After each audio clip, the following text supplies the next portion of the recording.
যেখানে যাওয়া মাত্রই শুরু হয়ে যাবে তার উপরে সওয়াল আর জবাব। প্রথম প্রশ্নটাই করা হবে মার রাব্বুকা ওয়া মা দীনুকা ওয়া মান হাযার রাজুল আল্লাযী বুইসা ফীকুম ইউকালু লাহু মুহাম্মদ। রব তোমার কে, ধর্ম তোমার কি, উনি কে যাকে মানুষজন মুহাম্মদ বলে ডাকতো। তিনটা প্রশ্নের জবাব যেই মানুষটা দিতে পারবে যুবক, আল্লাহ বলবেন আমার বান্দা সত্য বলেছে, তার কবরটারে জান্নাতি পোশাক দিয়া তারে জান্নাতি পোশাক পরাও, কম দামি কাপড় আমার জান্নাতি বান্দার পরনে আর মানায় না, জান্নাতি পোশাক তারে পরাও। ওয়া আফরিশুহু মিনাল জান্নাহ, জান্নাতি বিছানা তারে বিছায় দাও। আর জান্নাত থেকে একটা সুরুং তার কবরে তোমরা করে দাও, যেন কিয়ামতের আগ পর্যন্ত কবরে শুয়ে শুয়ে সে জান্নাতের সুখ শান্তি পাইতে পারে। মায়ার নবী দয়ার নবী সাহাবায়ে কেরামদেরকে নিয়ে মদিনার কবর জান্নাতুল বাকির পাশ দিয়া যান। আল্লাহ নবী সাহাবায়ে কেরামকে বলেন সাহাবীরা থামো, আল্লাহ আমাকে অন্তর চোখে দেখাইছেন এই কবরটার ভিতরে একজন যুবক জাহান্নামের আগুনে ভুগতেছে। তোমাদেরকে আল্লাহ পাক জাহান্নামের কবরের আযাব আল্লাহ তোমাদেরকে দেখায় দুনিয়ার নিজাম ঠিক রাখার জন্য, কিন্তু আল্লাহ আমাকে অন্তর চোখে দেখায় দিছে এই কবরের ভিতরে একজন যুবক, কিন্তু ওই যুবক জাহান্নামের শাস্তি ভোগ করতেছে। আমি রহমতের নবী তার পার দিয়ে চলে যাব, অথচ তার জন্য আল্লাহর কাছে সুপারিশ করব না, হইতে পারে না, হতেই পারে না। চলো আমি নবী তোমাদেরকে নিয়ে আল্লাহর কাছে সুপারিশ করি। আমি শুধু চাইবো আর তোমরা আমিন আমিন বলবা। সাহাবায়ে কেরামকে নিয়ে মায়ার নবী দয়ার নবী তিনি যখন হাত উঠে দিলেন আর বলতেছেন মালিক তুমি তো আমাকে রহমতের নবী বলেছো, রহমতের নবী কবরের পাশ দিয়া চলে যাবে আর কবরের ভিতরে আযাব চলবে, হয় না মালিক, হয় না, হয় না। আল্লাহ তুমি হাতের দাম তোমার দরবারে অনেক বলেছো, হাত উঠাইছি, দয়া করে তুমি কবরের আযাবটা বন্ধ করে দাও। সাহাবায়ে কেরাম আমিন আমিন বললেন, কিন্তু যুবকের আযাব বন্ধ হলো না। নবীজি আবার হাত উঠাইলেন, সাহাবায়ে কেরাম আবারও আমিন বললেন, কিন্তু যুবকের আযাব বন্ধ হয় না। আবারও নবী হাত উঠাইলেন, আযাব বন্ধ হয় না। এবার নবী জানতে চায় মালিক আমার হাতের দাম কি তোমার দরবারে কমে গেল? ও মালিক আমি হাত উঠাইতে দেরি, তুমি কবুল করতে দেরি করো না। তাবুকের ময়দান থেকে, যুদ্ধের ময়দান থেকে নবী ফিরে আসতেছেন, হযরত আলীর উরাতে নবী মাথা রেখে একটু ঘুমাবেন। আলী রাদিয়াল্লাহু তাআলা আনহুর উরাতে মাথা রেখে রহমতের নবী যখন একটু বিশ্রাম নিলেন, আলী রাদিয়াল্লাহু তাআলা আনহু আসরের নামাজটা তিনি পড়তে পারেন নাই। ভাবছেন নবীজি যখন বিশ্রাম থেকে উঠবেন তখন আলী নামাজটা পড়ে নিবে, কিন্তু রহমতের নবীর চোখ লেগে গেল। এইদিকে সূর্য লাল হয়ে যাচ্ছে, আসরের টাইম কাজা হয়ে যাচ্ছে। আলী রাদিয়াল্লাহু তাআলা আনহুর পেরেশানি বেড়ে গেল, কারণ নামাজের প্রতি যার মহব্বত জন্ম নেই রে যুবক, কোনো কারণে যদি নামাজ তার কাজা হয় দিলের ভিতরে কিন্তু কষ্ট লাগে। নবীজি বলেছেন এটাই ঈমান, এটাই হলো ঈমান। মাল ঈমান ইয়া রাসূলুল্লাহ? ইযা সাররাতকা হাসানাতুকা ওয়া ইযা সাআতকা সাইয়্যাতুকা ফাআনতা মুমিন। সাহাবী জিগায় নবী গো ঈমান কারে কয়? রাসূল কয় নেক আমল করলে যার অন্তরে প্রশান্তি পায় আর গুনাহ হয়ে গেলে যার অন্তরে অশান্তি লাগে, বুঝবায় তার ঈমান আছে, ঈমান আছে, বুঝবায় তার। এটা হলো ঈমানের স্কেল, ঈমান মাপার স্কেল। ইসলামের পক্ষে কথা শুনলে যার ভালো লাগে, ইসলামের বিপক্ষে কথা শুনলে যার আঘাত লাগে, বুঝতে হবে তার ঈমান আছে। আর যদি কোনো মানুষ ইসলামের বিপক্ষে কথা শুনলো কিন্তু কলিজায় ব্যথা লাগলো না, কারণ হলো যে কইছে সে তার নেতা, যে ইসলামের বিরুদ্ধে কইছে সে তার নেত্রী, যে কইছে সে তার বন্ধু, সে তার বাপ, সে তার ভাই। এমন কোন কারণে যদি ইসলাম বিরোধী কথা শোনার পরেও তুমি কইলে সে বাদ দাও, অন্তরে তোমার ব্যথা না লাগে, প্রতিবাদ তুমি না করো, তোমার কপালে নামাজের যত বড় চিহ্ন থাকুক, বছরে বছরে তুমি হজ করো আর উমরা করো, রসুল কয়ে তোমার ঈমান নাই, ঈমান নাই, ঈমান নাই। আমার কথা না, নবীর কথা।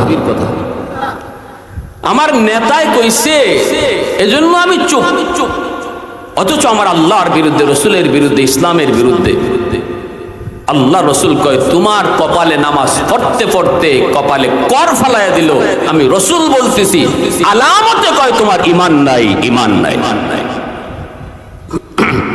নেতা বড় না ইসলাম বড়? নেত্রী বড় না নবী বড়? আমি নেতার কথা মানব ততক্ষণ যতক্ষণ আমার রসুলের বিরুদ্ধে কথা না কয়, দল করব ততক্ষণ যতক্ষণ ইসলাম বিরোধী কথা না কয়। কেউ এই দোয়া করেন আল্লাহ মরণ যেন আমার যে দল করি দলের উপরে হয়, ইজাত দোয়া কেউ করে না। মুসলমান দোয়া করে মরণ যেন ঈমানের হালতে হয়। তাহলে আমি আল্লাহর কাছে এই কথা বুঝাইলাম মুখে যে আমার দল বড় নয়, ঈমান বড়, নেতা নেত্রী বড় নয়, আল্লাহ রসুল বড়। এরপরে মুখে কইলাম আর কাজে দেখাইলাম ভিন্নতা, কাজে দেখাইলাম ভিন্নতা, এর নাম ঈমান না। ঠিক কিনা? ভাইরা আমার, এজন্যই হযরত আলী রাদিয়াল্লাহু তাআলা আনহুর অন্তরে ব্যথা, পেরেশানি বেড়ে গেল। সূর্য তো লাল, কিছুক্ষণের ভিতরে হয়তো সূর্য ডুবে যাবে, আমার আসরের নামাজ বুঝি কাজা হয়ে যাবে। কিন্তু আমি নবীরে কেমন করে ঘুম থেকে তুলবো, কেমন করে নবীকে বলবো নবী গো উঠেন, আমার নামাজ কাজা হয়ে যাচ্ছি। রহমতের নবী, দু জাহানের বাদশা, আমি আলীর উরাতে ঘুমাই, এটা তো আলীর জন্য খুশনসিব। ঠিক না?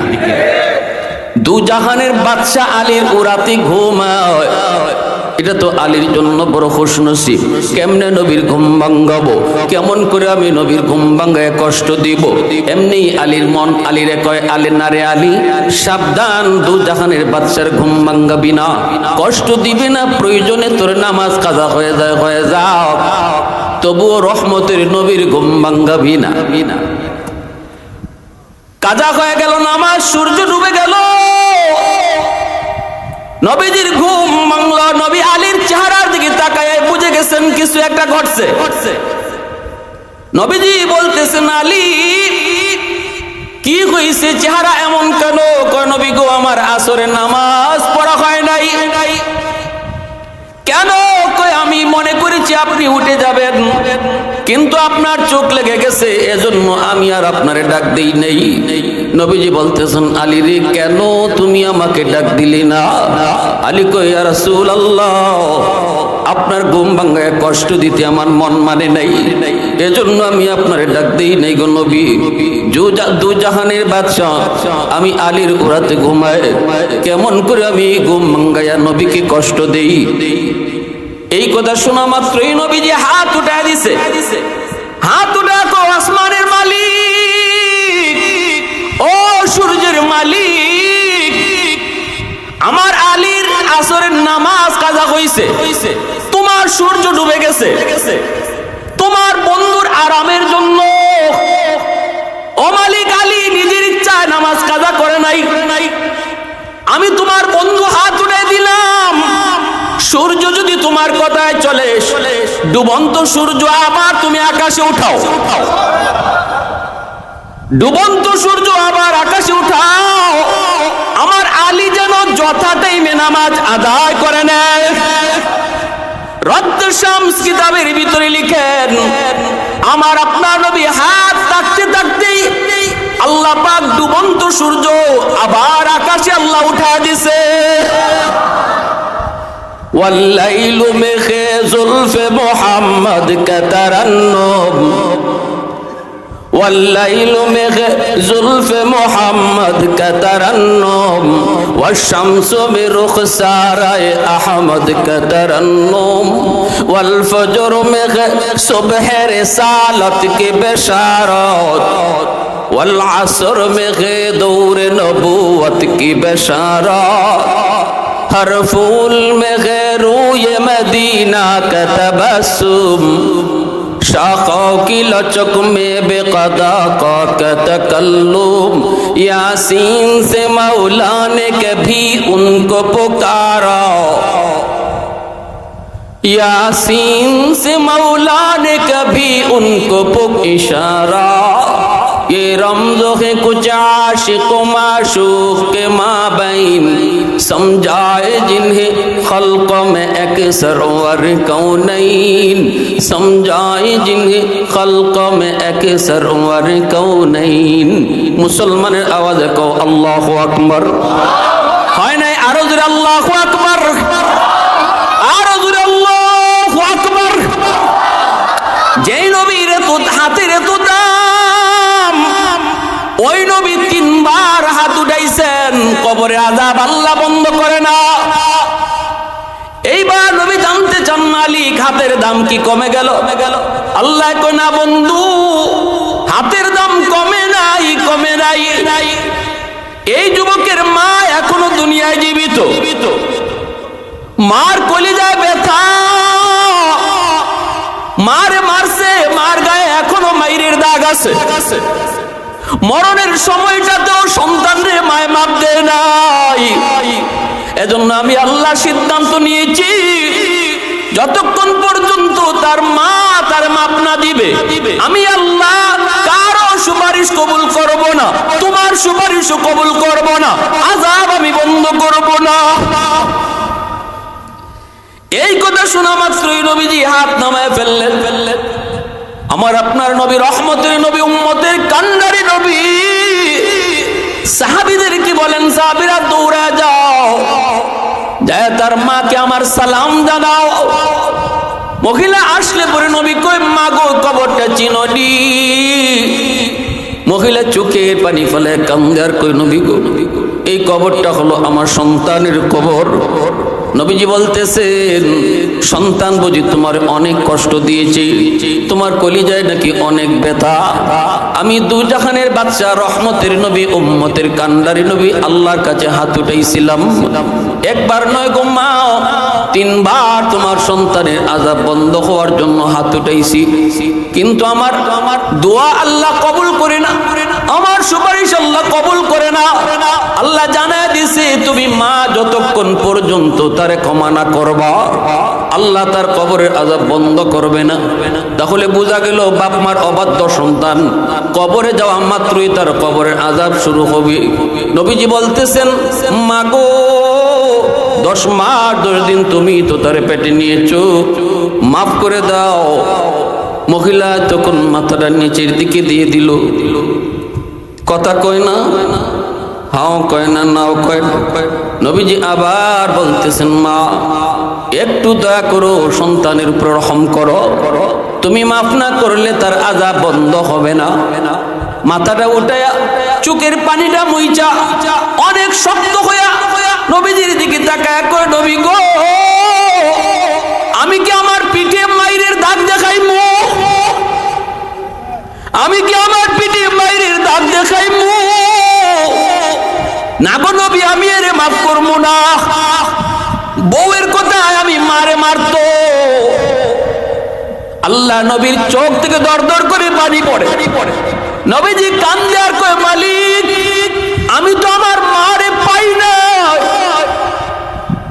6 বছর বয়সে মা হারাইলাম জন্মের আগে বাবা হারাইলাম মার আদর কেমন বাবার আদর কেমন আমি নবী তা জানি না যেই সন্তান মা পায়া বাবা পায়া বাপ মারে কষ্ট দেয় এই কত বড় নালায়েক আল্লাহ নবী তখন চিন্তায় পড়ে গেলেন মা তো শক্ত হয়ে গেছে মাফ করবে না আর যদি মায় মাফ না করে আল্লাহ তারে মাফ দিবে না রহমতের নবী এই অবস্থায় কেমন করে ফালায়া যান।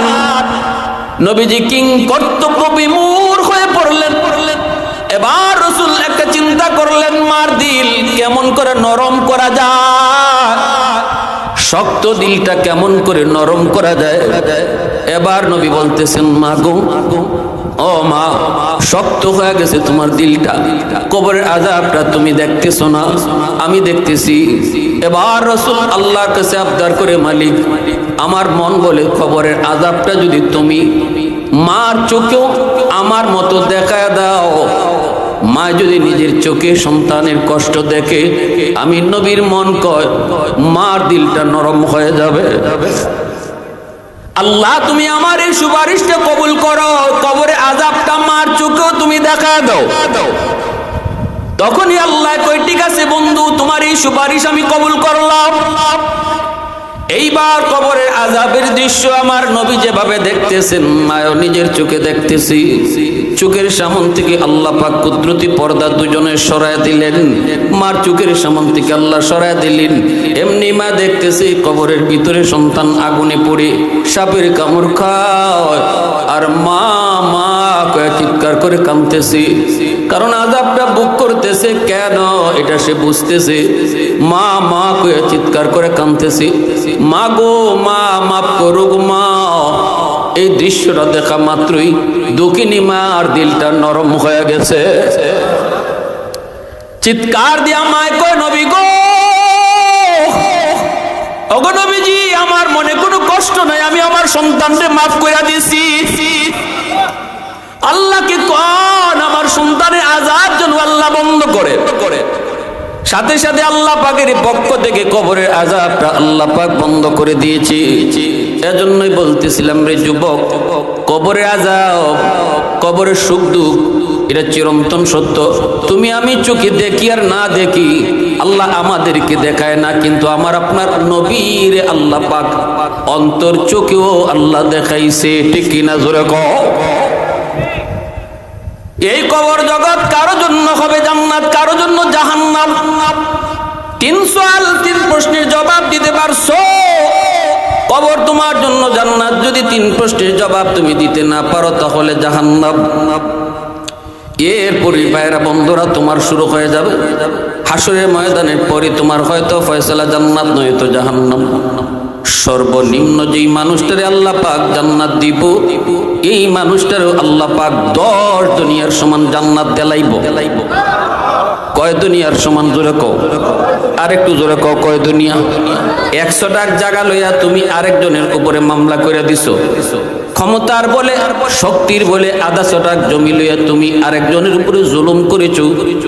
150 টাকা জায়গার কারণে 10 দুনিয়ার সমান জান্নাত যে হারায়, সে বুদ্ধিমান নাকি বোকা? ইয়া হান্নানু ইয়া মান্নান, খালি চিল্লাইতেছে। হাজার হাজার কোটি কোটি বছর জাহান্নামের আগুনে জ্বলল, মানুষের কোনো আকৃতি নাই, পুরা বডিটা কয়লা হয়ে গেছে, কই না কই মুখ কই হাত কই পা চেনা যায় না। কিন্তু ঈমানের বদৌলতে আল্লাহ তারে জান্নাত দিবে, এটা আল্লাহর ফয়সালা। মান ক্বালা লা ইলাহা ইল্লাল্লাহ দাখালাল জান্নাহ, ঈমান যার আছে একদিন না একদিন আল্লাহ তারে জান্নাত দিব। জাহান্নামের শাস্তির মেয়াদ ভোগ করার পর আল্লাহ তারে জান্নাত দিব। কেউ যাইব ফার্স্ট চান্সে, কেউ যাইব সেকেন্ড চান্সে, কেউ যাইব মেয়াদ পুরা কইরা। এই লোকটা খবর সর্বশেষ জান্নাতি, তারপরে আর কেউ জান্নাতে ঢুকবে না। আল্লাহ পাক জিব্রাইলকে বলবেন, জিব্রাইল জাহান্নামের ভিতরে যায় ঢুকো। কে? আমি আল্লাহকে ইয়া হান্নান ইয়া মান্নান এইভাবে ডাকি। জিব্রাইল আমিন জাহান্নামের ভিতরে ঢুইকা ঘুরবে, কিন্তু মানুষ তো পায় না, আওয়াজ শুনতে পায় কিন্তু মানুষ তো দেখেন না। কয়লা হয়ে গেছে কয়লা। জাহান্নামের আগুন দুনিয়ার আগুনের মতো না রে যুবক, জাহান্নামের আগুন কিরকম পাওয়ারি দুনিয়ার আগুনটা আল্লাহ পাক যখন দুনিয়ায় দিব, ফেরেশতাকে আল্লাহ কইছিল যাও জিব্রাইল জাহান্নামের মালিক দারোগার কাছ থেকে একটু আগুন নিয়ে দুনিয়াতে দিয়ে আসো, দুনিয়ার মানুষের কাজকর্মের জন্য আগুন লাগবে। জিব্রাইল আমিন যায় মালিক দারোগারে বলতেছে ভাই একটু আগুন লাগবে, কোথায়? কই দুনিয়াতে নিব। কত দূর? কই দেলাও আঙ্গুলের মাথা পরিমাণ। মালিক ফেরেশতায় কই ভাই জিব্রাইল তুমি কও কি গো, আঙ্গুল পরিমাণ আগুন যদি দুনিয়ায় দেওয়া হয় তামাম দুনিয়া আগুন জ্বলে, শুধু আগুন জ্বলবে আগুন জ্বলবে, এত আগুন দেওয়া যাবে না। কই দেলাও তাহলে নখ পরিমাণ। কই না এত দূর যদি দেওয়া হয় দুনিয়াতে কোনো গাছপালা জন্মিবে না। কই তাহলে কত দূর? কই আল্লাহরে যায় জিগাও। আল্লাহ কই জিব্রাইল সরিষার দানা পরিমাণ আগুন তুমি নিয়া দুনিয়ার সর্বোচ্চ পাহাড়ের উপরে রাখবা, ওই সরিষার দানা পরিমাণ আগুন পাহাড় ছিদ্র করে সাত জমিন ছিদ্র করে আবার জাহান্নামে চলে যাবে। শুধু ধোঁয়া ছাইরে যাইব, এই ধোঁয়া থেকে দুনিয়ার আগুনের জন্ম। জাহান্নামের আগুনের ধোঁয়া থেকে দুনিয়ার আগুনের জন্ম। এই দুনিয়ার আগুনে যদি আঙ্গুল রাখতে না পারো যুবক, তাহলে একটু বুঝো জাহান্নামের আগুনের তেজটা কেমন। লোকটা চেনা যায় না, হাত পা অঙ্গগুলি বোঝা যায় না। জিব্রাইল আমিন কয় মালিক মানুষ তো দেখি না কিন্তু আওয়াজ শুনি। আল্লাহ বলতেছেন জিব্রাইল তুমি বের হয়ে আসো। জিব্রাইল আমিন বের হয়ে আসলেন। এইবার আল্লাহ পাক তার নিজের কুদরতি হাত মুবারক জাহান্নামের ভিতরে আল্লাহ নিজেই ঢুকাইয়া দিছে। কয়লার মতো মানুষটারে আল্লাহ তার কুদরতি হাতের তালুতে উঠাইব, আবে হায়াতের পানি দিয়ে আল্লাহ তারে ধুইব, নাক মুখ চোখগুলি বাইরিব। এরপরে আল্লাহ তারে জিগাইব বান্দা কেন ডাকোস? জাহান্নাম আমাকে ডাকার জায়গা না, আমাকে ডাকার জায়গা ছিল দুনিয়া। দাওয়াত তাবলীগ ওয়ালারা তোরে কত ডাকলো, মসজিদে নিতে পারে নাই। ওয়াজ মাহফিলের আওয়াজ তোর কানে গেল, ওইবার সুযোগ তুই পাস নাই। উলামায়ে কেরাম কত মেহনত করলো, সেদিন তোর আমাকে ডাকার সুযোগ হয় নাই। ওই দিন যদি আমার একবার ডাকতি আমি 70 বার জবাব দিতাম। মূর্তির সামনে দাঁড়ায় দাঁড়ায় 70 বছর শুধু ইয়া সোনামু ইয়া সোনামু ইয়া সোনামু করছে। একদিন শুধু বলে আল্লাহ নাম বাইরিছে, কয়া সমাদু কইতে চাইছিল ইয়া সোনামু ও মূর্তি, কিন্তু কয়া ফেলছে ইয়া সমাদু ও আল্লাহ। সমাদ আল্লাহ পাকের একটা সিফাতি নাম। নবীজি হাদিস শরীফে বলেন 70 বছর খালি মূর্তি মূর্তি করছে, একদিন খালি ভুলে আমার আল্লাহরে ডাক দিছে দুনিয়ায়, সাথে সাথে আল্লাহ জবাব দিয়া দিছে। আল্লাহ কই লাব্বাইক ইয়া আব্দি লিমা দাউতানি, ও বান্দা আমার কেন ডাক দিয়েছো? এই যে আমি আল্লাহ হাজির। এজন্য আল্লাহ কইব বান্দা দুনিয়াতে আমারে ডাকার জায়গা ছিল, ডাকিস নাই, আজকে তুই আমারে কেন ডাকো? জাহান্নামে ডাকলে আমি আল্লাহ শুনি না। ঠিক আছে ক তুই কেন ডাকতেছ? হাজার হাজার কোটি কোটি বৎসর শুধু এইভাবেই তুই ডাকলি, জবাব আমি আল্লাহ দিলাম না। ঠিক আছে আজকে দিলাম, কো তুই কেন ডাকো? তখন কই মালিক জানি আমি জাহান্নামী, আমি পাপী, আমি গুনাহগার, পাপের শাস্তি আমি ভোগ করতেছি, কিন্তু একটু দয়া কি তুমি করবাই না? দুনিয়াতে আলেম ওলামার জবানে শুনেছি তোমার নাম রহমান, তোমার নাম হলো রহিম, তুমি অতি দয়ালু। আল্লাহ তুমি যদি আমাকে একটু দয়া করে জাহান্নামের নিচ থেকে একটু উপরে উঠায় রাখতা, দরজার কিনারায় যদি রাখতা, তাহলে তো তুমি রহমান, তুমি তো পারো। এতটুকু দয়া আমি তোমার কাছে চাই। জাহান্নামের বাইরে আমারে দেলাও এই কথা কই না গো মালিক, কারণ আমার এরম আমল নাই, এরম শক্তি নাই, কইবার কোনো সুযোগই আমার নাই। কিন্তু দরজার কিনারায় যদি একটু রাখতা, আল্লাহ পাক কই ঠিক আছে নে তোর এই আবদার আমি কবুল করলাম। নিচ থেকে উপরে উঠায় আল্লাহ পাক দরজার কিনারায় রাখলেন। আর আল্লাহ কইলেন বান্দা বল এরপরে আর কিছু তুই চাইবি না? কয় না গো মালিক এরপরে আর কিছু চাইমো না। আল্লাহ কয় এমনে না, ওয়াদা কর। কয় ওয়াদা করছি আর কিছু চাইমো না। কিছুক্ষণ পরে ওয়াদার কথা ভুলে গেছে, বুঝলেই আবার আল্লাহকে ডাক শুরু করেছে, ইয়া হান্নান ইয়া মান্নান, আবারও ডাক শুরু করলো। এবার আল্লাহ পাক রব্বুল আলামিন কয়, কেন ডাকো? কয়, মালিক আমারে তুমি যেই জায়গায় রাখছো এটা তো দরজার এই পাশ, দরজার এই পাশে না রাইখা ওই পাশেও তো তুমি রাখতে পারো। দরজার এই পাশ আর ওই পাশের মধ্যে বেশ কম আসেনি না নাই? একটা হলো জাহান্নামের ভিতর আর একটা হলো বাহির। আল্লাহ পাক কয়, বান্দারি দরজার এই পাশ ও পাশ কইয়া লাভ নাই, ঘুরাইয়া কেনে কস, ডাইরেক্ট কর। আল্লাহ আমি তোমার দয়ার কাঙ্গাল, আল্লাহ আমি তোমার মায়ার কাঙ্গাল। আল্লাহ কয়, যা এই আবদারও পুরা করলাম, যা তোরে জাহান্নামের বাইরে দিয়া দিলাম, কিন্তু ওয়াদা কর এরপরে আর কিছু চাইবি?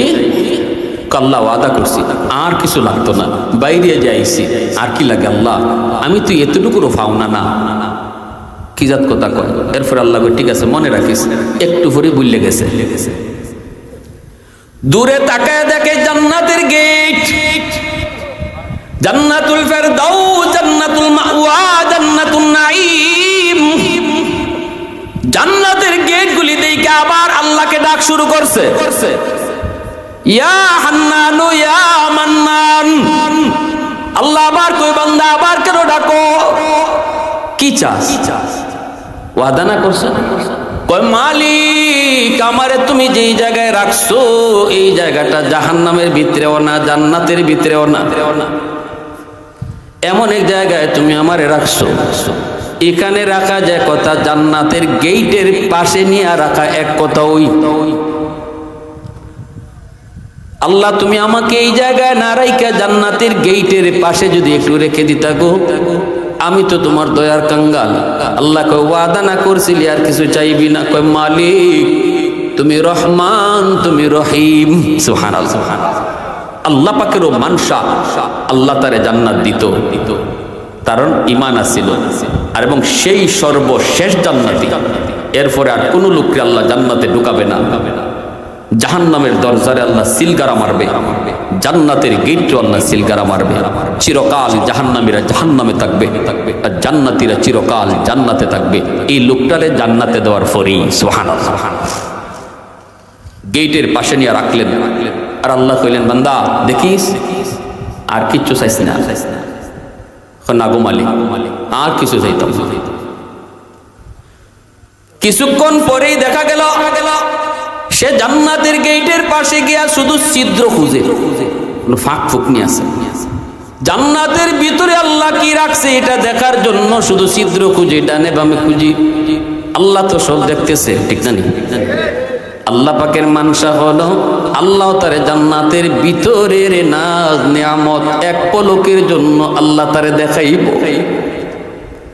জান্নাতের গেটটার মধ্যে আল্লাহ জান্নাতি বাতাস ছেড়ে দিলেন, এক পলকের জন্য গেটটা শুধু খুলছে, আর নয়ন পড়ছে, নজর পড়ছে জান্নাতের ভিতরে, সাথে সাথে আবার গেট লেগে গেছে। এক পলকের জন্য জান্নাতের ভিতরের নাজ নিয়ামত দেখা মাত্রই সে আবার চিল্লানি শুরু করছে, ইয়া হান্নান ইয়া মান্নান, ইয়া হান্নান ইয়া মান্নান। আল্লাহ কই, বান্দা আবার কেন ডাকো? কই, মালিক তুমি আমারে কি দেখাইছো?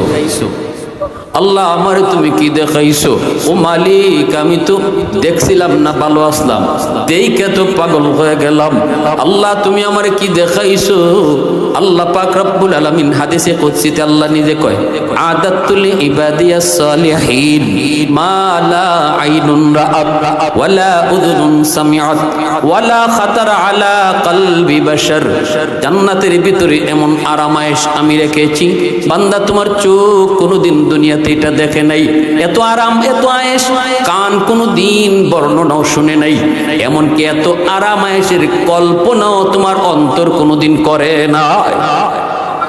অন্তরে তো মানুষ কত কিছু কল্পনা করে, অন্তরের কল্পনার সাগরে বাতাসে উঠতেও পারে, ঠিক না?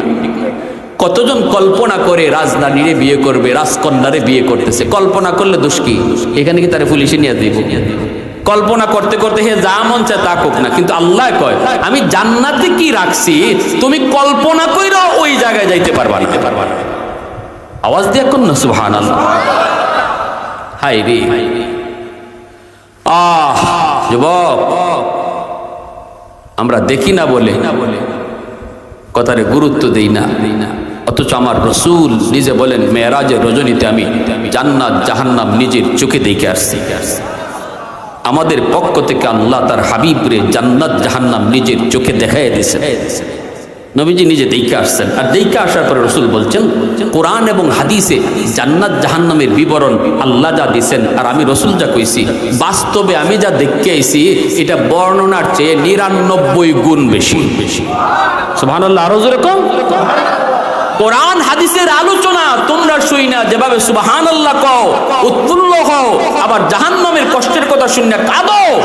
বাস্তবে আমি রসুল যা দেখে আসি জান্নাতের সুখ শান্তিও বর্ণনার চেয়ে 99 গুণ বেশি, জাহান্নামের কষ্ট বর্ণনার চেয়ে 99 গুণ বেশি। এবার আল্লাহ কয় বান্দা তখন কি চাস? আল্লাহ আমার শুধু একটু দেখবার সুযোগ দিবা, আমি শুধু মন জুড়াইয়া দেখবো আর দৌড় দিয়ে বাইরে আইমো, থাকবো না। কি কয়? থাকবো না? থাকতো না, থাকতো না, দেখতে আইব। আল্লাহ বলতেছেন বান্দা ই পর্যন্ত কয়টা ওয়াদা করছো, তার কয়টা বাংশ একটু কও। এই কথা কইলে আল্লাহ তুমি তো রহমান, তুমি তো রহিম, আমি তোমার দয়ার কাঙ্গা। তখন আল্লাহ যা দিলাম সুযোগ, মনে রাখিস ই ওয়াদা থাকবো নি না, ইডো বেঙ্গেলি না, এটা 100% ঠিক থাকবো, দেরি করতাম না, ঢুকবো আর বাইরে। আল্লাহ কতে যা সুযোগ আল্লাহ দিয়ে লাইছে। সুযোগ দিছে পরে রসুল বলেন সে এমন ভাবে জান্নাতের ভিতরে দৌড় দিছে, দেখা দেখি বাদ, হের উদ্দেশ্য খালি ভিতরে হামাইতো। আল্লাহ যখন কইব বাইর, তখন বাইরিতেও যেন সময় লাগে, যা দেখুন লাগে আইবার সময় দেখুন আগে হামাই। কেমন চালাক্যা দৌড় যে দিছে, আর দাইনে ভাবে চায় না, দিছে আল্লাহ ধমক, এ বান্দা থাম, ধমক খাই থামছে। এটাই কথা ছিল, তাড়াতাড়ি বাইর। তখনই মাথাটা নিচের দিকে দিয়া কয় মালিক আমাকে তুমি বুঝি বের করে দিবা? আল্লাহ কয় আমি কেন বাইর করবো, তুই তো কইলি বের হইয়া আসবি। তখন আল্লাহরে কি কয় শুনে, কয় এখন যদি তুমি আমারে বের করে দাও তাহলে তোমার ওয়াদা বাঙ্গা হইব। আল্লাহরে কয়, এতক্ষণ পর্যন্ত আল্লাহ ওয়াদা ভাঙছে না হে ভাঙছে? এখন আল্লাহরে কয় যদি আমারে তুমি জান্নাত থেকে বের করে দাও তাহলে তোমার ওয়াদা ভাঙ্গা হইব। আল্লাহ পাক রব্বুল আলামিন কয় কিতা কইলে? আরেকবার খোসাই, আমি তোরে কখন ওয়াদা করলাম? তোর সাথে আমি কখন ওয়াদা করলাম? এতক্ষণ খালি তুই ওয়াদা করছো তার ভাঙছ, আমি কই করলাম? কয় মালিক আমার সাথে তুমি করো নাই, কিন্তু ওয়াজ মাহফিলে না গেলেও কানটা খাড়া রাখছিলাম। হুজুরে কইছি তুমি জান্নাতে যারে একবার দিবাই আর কোনোদিন বের করতায় না। যেখানে তুমি জান্নাতের কথা কইছো সেখানে খালিদিনা ফিহা কইছো, জান্নাত একবার যে ঢুকবো আর বাইরে তো না। আমি তো কোনো না কোনো শুরুতে চালাকি কইরা হোক আর বুদ্ধি কইরা হোক ঢুকে পড়ছি। এখন যদি আমাকে তুমি বের করে দাও তাহলে তোমার ওয়াদা ভাঙ্গা হয়নি, একটু কও।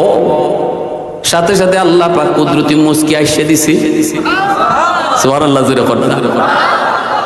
এই জায়গাটাতে শোনা মাত্রই আল্লাহ হাসছে। নবীজির যখন জিব্রাইল কথাটা শোনায়, জিব্রাইলও হাসছেন, নবীও এই জায়গায় হাসছে। নবীজি সাহাবায়ে কেরামদেরকে শোনাইছেন, এখানে সাহাবায়ে কেরামরাও হাসছেন। আমাদের উস্তাদগণ হাদিস শোনাইছেন, এখানে আইসা তারাও হাসছে, আমরাও হাসছি। আমি আপনাদেরকে শোনাইছি, আপনারাও হাসছেন।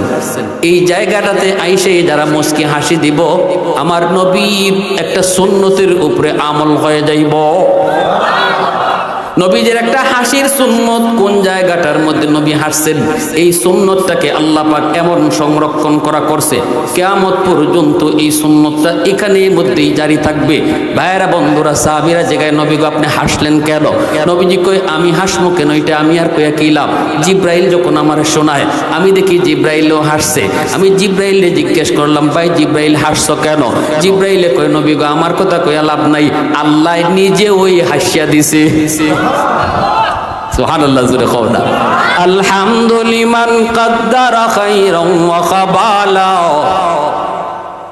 আলহামদুলিমান কদ্দারা খাইরান ওয়া খাবালা, ওয়া শুকরু লিমান সাওয়ারা হুসনান ওয়া জামালা, ফরদুন সামাদুন আন সিফাতিন খালকি বারিউন, রব্বুন আযালিয়ুন খালাকাল খালকা কামালা, লা জিদ্দা ওয়ালা নিদ্দা ওয়ালা হাদ্দা লিমাওলা, আল আনা কামা কানা ওয়ালাম ইয়ালকা যাওয়ালা, আল আনা কামা কানা ওয়ালাম ইয়ালকা যাওয়ালা। অসুবিধা হইতেছে আপনাদের ভাই? মনোযোগ আছে সবার? এবার আল্লাহ কয় যা, চালাকিটা তো কম করলে না, নমাজের খবর রাখছত না, কিন্তু আমার ওয়াদার খবর ঠিকই রাখছ, ঠিক না নি? হালাল হারামের খবর রাখছত না রে বান্দা, তুই যে চালাক্যেরি, আমার ওয়াদার খবর ঠিকই রাখছ।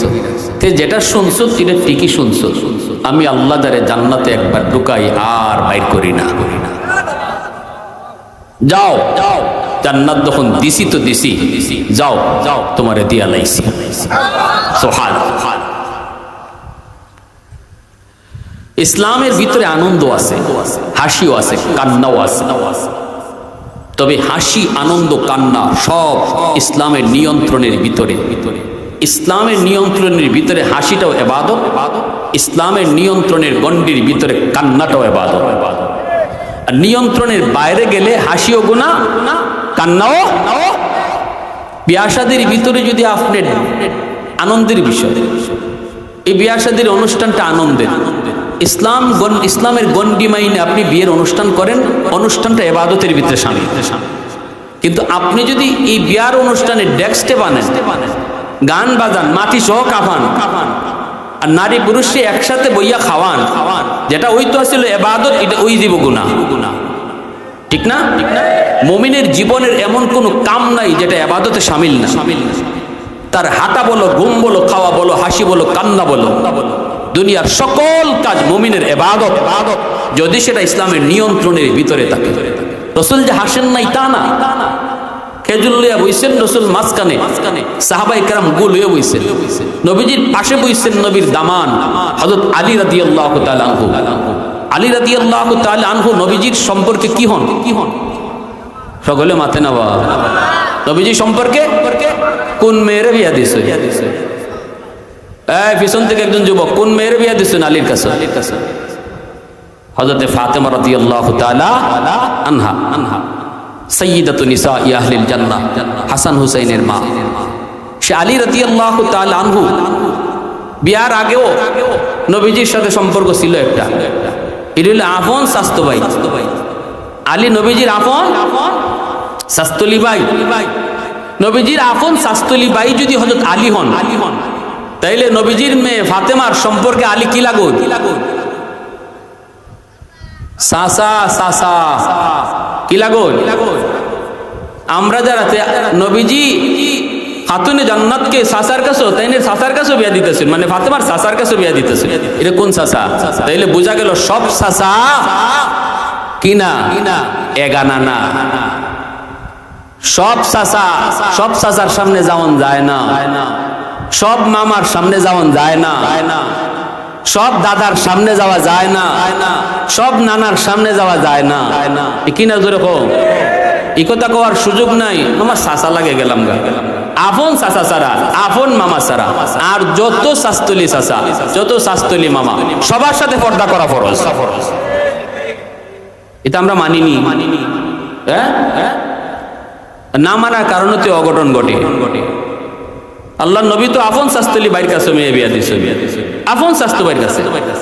হযরত আলী রাদিয়াল্লাহু তাআলা বাবা হযরত নবীজির চাচা আবু তালিব, আবু তালিব নবীর আপন চাচা, ওনার ছেলে আলী, তাহলে আপন শাস্ত্র ভাই, তার কাছে বিয়া দিয়েছেন রাসূল তার মেয়ে।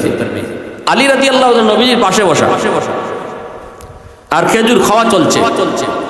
নবী বলতেছেন সবাই খেজুর খাও, আর আমি ওয়াজ করি, ওয়াজ শোনো। সকলেই রাসূলের ওয়াজ শুনতেছেন আর খেজুর খাইতেছেন, আর যার যার খেজুরের বিচি যার যার উড়ে রাখতেছেন সামনে। ব্যতিক্রম শুধু একমাত্র আমার আপনার নবী, যিনি খেজুর খাইতেছেন ঠিকই কিন্তু বিসি রাখতেছেন দামানদের উড়ো। বিসি কই রাখতেছেন? হ্যাঁ, কেউ কোনো খবর নাই, সবাই তো আল্লাহর নবী কথা কইতেছেন, নবীজির ওয়াজ শুনতেছেন। এখানে কেডায় বিসি কোনবাই রাখলো, এটা কেডায় থাকে? মনোযুক্ত রসুলের ওয়াজের দিকে, কিন্তু আল্লাহ নবীর সবই হুশ আছে। রসুল ওয়াজও করতেছেন, মুড়ে মুড়ে বিসি রাখতেছেন দামানদের উড়ো। খাওয়া শেষ, আল্লাহ রসুল ওয়াজও তো শুনলাই, খেজুরও খাওয়া শেষ হয়ে গেল, বুঝলাম না কেডায় কি পরিমাণ খাইল। কারণ কিছু মানুষ তো আছে দেখবেন খাওয়ানোর সময় মাতলে হে খাইতে পারে না, আর কিছু মানুষ আছে তুমি মাতো আর খাটো, হের মেশিন যে চলছে এটা থাম, মুখ ও করতেছে, কথাও কইতেছে, খাইতেছ। আরেকদল মুখ নলা আতলে বই দিছে, মাত শেষ বইয়ের পরে খাইব। তা আল্লাহ রসুল তখন তো বোঝা দরকার আমার ওয়াজ শুনে কেডা কি পরিমাণ খাইলো ফাঁকে দিয়া। সাহাবীরা বলতেছেন, হযরত আবু বকর, হযরত আলী, উসমান সবাই আছেন, ইয়া রাসূলুল্লাহ এটা বুঝবার কুদরত কেমনে? সবাই তো খেজুর, তখন কেমনে বুঝতাম কেডা কি পরিমাণ খেজুর খাইছে? রাসূল না না, এটা আলামত আছে, যার সামনে যে পরিমাণ বিসি আছে বোঝা যায় ওই এই পরিমাণ খাইছে। ওই ফেসো ফালাইতেছেন দামান রে। দেখেন কি জাত কৌতুক আল্লাহ রসুল করছেন, রসুলও কেমন হাসি ঠাট্টা করছেন, কত মজার কৌতুক করছেন। এখন সবাই যার যার উরের দিকে চাইছে যে দেখি বিসি কি পরিমাণ, দেখে যায় না বিসি বিল মতোই আছে, কিন্তু একজনে আরেকজনের ফায় চায় না নি, চাইতেছে যে আলীর দিকে সবাই নজর দিছে, দেখে ইন্না আলিল্লাহ টেকি দিলাইছে পুরা গিলা। এখন হযরত আলী খেজুরের বিসি দেখিয়া তাই নিজেও বেকুব হয়ে গেছে, আমি তো অত খেজুর খাইছি না, এখানে গিলা লাগিয়ে দিয়েছে ঘটনা। তাই হযরত আলী শরম পাইলিস, সকলে আলীর দিকে চোখ বড় বড় করে চাইতেছে, ওরে বাপরে আলী যে খাওরার খাওরারি, এত কথা কইলে ওয়াজের ভিতরেও তার খানি বন্ধ হয় না, সকলে বুঝতে যে আলী যে কত বড় খাওরা। তখন আলী তো পড়ছেন শরম, তাই হিসাব মিলাইতে পারতেছেন না যে আমি অত খেজুর তো খাইছি না, বিসি আইলো করতে আপকা নজর গেছে শ্বশুরের ভাই। দেখুন আল্লাহ নবীর সামনে খেজুরের বিসি একটাও নাই। এমনিতে আলী বুঝে লেছেন ঘটনাটা, যে আরে এখানে তো আমার হৌরে আমার শরম দিবার লইতেছ সবার কাছে, তাই খেজুর খাইছেন ঠিকই কিন্তু বিসি রাখছেন আমার উপরে। এখন কেমনে হযরত আলী কইন, আল্লাহ রসুল কইন শোনো, যার সামনে যে পরিমাণ বিসি আছে বোঝা যায় এই পরিমাণ খাওরা, হে এত বড় খাদক। হযরত আলী কইন ইয়া রাসূলুল্লাহ কথা ঠিক, বিসি দেখলেই বোঝা যাবে কে কি পরিমাণ খাইছে আর কে কত বড় খাওরা, কিন্তু আমার কথা হইলো যে খেজুরের সাথে বিসি সহ খাইলিছে হে কত বড় খাওরা। আল্লাহ রসুল আইসে দিয়েছেন, সাহাবায়ে কেরাম সবাই আইসে দিয়েছেন। তখন সাহাবীরা বুঝতেছেন যারা এখানে শ্বশুর দামানদের ঠেলা ঠেলি শুনছে। তো আল্লাহ রসুল তখন কইন আলী, এজন্যই কই আনা মাদিনাতুল ইলমি ওয়া আলিয়ুন বাবুহা, আমি এলেমের শহর আর আমার আলী হইল ওই শহরের দরওয়াজা। সুবহানাল্লাহ, তাফিম বেরে নিয়ে আসো। এজন্য হযরত আলী রাদিয়াল্লাহু তাআলার জ্ঞান এত বেশি ছিল। আল্লাহ রসুল মজাক করছেন না, হাসি ঠাট্টাও করছে। আল্লাহ এখন যাও, এই লোকটা জান্নাতের দিকে যাইতেছে, এখন যেখানে বইতে চায় এখানে বইতে পারে না, আরেকজনে তুলে দেয়, কওমিয়া এটা আমার জান্নাত, কারণ এই লোকটা গেছে সবার পরে, ঠিক না নি? সবাই তো আগে গিয়ে যার যার জান্নাত দখল নিচ্ছে। আপনি যদি ইস্তেমার মাঠও পরে যান জায়গা পাইবানি, খালি উগলা বিছাইবা, কইব বাড়ি কই, কইবা সিলেট, দৌড়মে এটা নোয়াখালী, এটা বরিশাল, আপনার ওই এয়ারপোর্ট পাঠাইব। তাই লোকে বইতে পারে না, আল্লাহ জান্নাত তো দিছো, কেউ দিয়ে আমার বইবার লাগিয়ে দেয় না। আল্লাহ কোন বান্দা কও কি তুমি সামনে বারো, তোমার মতো জান্নাতির জন্য আমি আল্লাহ 10 দুনিয়ার সমান জান্নাত রেখে দিয়েছি। সামনের দিকে আগায় দেখে তার নাম, গেটের মধ্যে তার নাম, সামনে যায় দাঁড়ানো মাত্রই গেটটা অটো খুলে গেছে। আল্লাহু আকবার। ভিতরে ঢোকা মাত্রই হুরেরা তারে সংবর্ধনা নিয়ে গেছে। হুরদের সাথে তার পরিচয় হয়েছে, 70 জন হুর বিকালবেলা বের হয়েছে তার বাগানগুলি দেখার জন্য। যুবক, সুন্দর সুন্দর বাগান, ফলের বাগান, একটা একটা করে ফল খায়। লেকের পারে যায় বসছে, দেখে সুন্দর মাছ, সোনালী রঙের রূপালী রঙের মাছ দেখে কয় মাছটা দেখতে এত সুন্দর, না জানি খাইতে কত মজা। সাথে সাথে আল্লাহ পাক মাছের জবান আল্লাহ খুলে দিছে। মাছে কয়, ও আল্লাহর বান্দা, আতাশতাহি, তুমি কি আমারে খাইতে চাও? সে কয়, হ, আমি তোমারে খাইতে চাই। কেমনে খাইতে চাও? মাতবুখান আও মাশউইয়ান, বুনা খাইবাই না বাজা খাইবাই? তখনই জান্নাতি কয়, এটা কোন ধরনের মাছ? আমারে কয়, বুনা খাইতাম না বাজা খাইতাম। দুনিয়াতে মাছ মারতে গেলে কত যুদ্ধ। তখনই জান্নাতি কয়, আমি তোমারে বুনাও খাইমু বাজাও খাইমু, দুইও বাই দেখমু টেস্ট কোনটা। আল্লাহ তারে বুনা বানায় আগে হাজির করব, বুনা মাছটাকে কাটা ফেলাইব, এই মাছটা আবার অবিকল মাছ হয়ে দিব, আবার ভাজা বানায় আনবো। দৃশ্যগুলি দেখতেছে, হঠাৎ দেখে নরম হাতের ছোঁয়া কাঁধে লাগছে। কে গো তুমি? সুন্দরী নারী। আস্তাগফিরুল্লাহ আস্তাগফিরুল্লাহ। তুমি কে? আমি তোমার। আমি তোমার? 70 জন বিবি আল্লাহ আমার রাখছে, তাদের চেহারা আমি দেখে আসছি, তারা পরিচিত, তুমি এদের কেউ না। আল্লাহর গোলাম, তুমি কি কোরআন পড়ো নাই? কয় পড়ছি। কয় কোরআনুল কারীমের ভিতরে তুমি কি পড়ো নাই? ওয়ালাদাইনা মাজিদ, জান্নাতের ভিতরে বান্দা আমি তোমাকে যা নিয়ামত দিছি তো দিছি, মাঝে মাঝে অতিরিক্ত দিব। আমি সেই অতিরিক্ত দুনিয়ার জমিনে কত যুবক কক্সবাজার গেল, বান্ধবী লইয়া গেল, গিয়া তারা আমোদ করলো, ফুর্তি করলো, গুনাহ করলো, হারাম কাজ করলো। কিন্তু তুমি সমুদ্রের পারে গেছো, লেকের পারে বইছো, আল্লাহর কুদরত নিয়ে তুমি ভাবছো, আল্লাহ পাকের জিকির করছো, দিলের ভিতরে আল্লাহর মহব্বত ঢুকাইছো। চাইলে তুমিও সুন্দরী নারী লইয়া ওই কক্সবাজার ঘুরতে পারতা, লেকের পারে আনন্দ করতে পারতা। কিন্তু ওই দিন নিজের নফসের সাথে যে জিহাদ করেছো, আল্লাহ পাক ওই দিনই তোমার জন্য আমার মতো জান্নাতি রূপসীরে আল্লাহ বানায় রাখছে। যেদিন তুমি জান্নাতে আইসা লেকের পারে একা একা বসবা, ওই দিন যেন আমি তোমার সঙ্গ দেই। প্যারে হাজিরিন, এত নাজ নিয়ামত আল্লাহ পাক রাখছে। আল্লাহ কয়, ইয়া আবা সুফিয়ান, ওয়াল্লাহি লা তামুতুন্না সুম্মা লা তুবআসুন্না সুম্মা লা ইয়াদখুলুন্না মাহাসিনুকুমুল জান্নাহ ওয়া মুসিকুমুন নার। রাসূলকে, আবু সুফিয়ান, জানো মরতে হবেই নিশ্চিত একদিন, তারপরে তোমার নেক আমল তোমার জান্নাতে নেবে, তোমার বদ আমল তোমাকে জাহান্নামে নেবে। আল্লাহ আমাদেরকে বেশি বেশি নেক আমল করে জান্নাতি হওয়ার আর গুনাহ কাজ বর্জন করে জাহান্নাম থেকে বাঁচার তৌফিক আল্লাহ আমাদের সবাইকে দান করুন। সবাই বলে আমিন।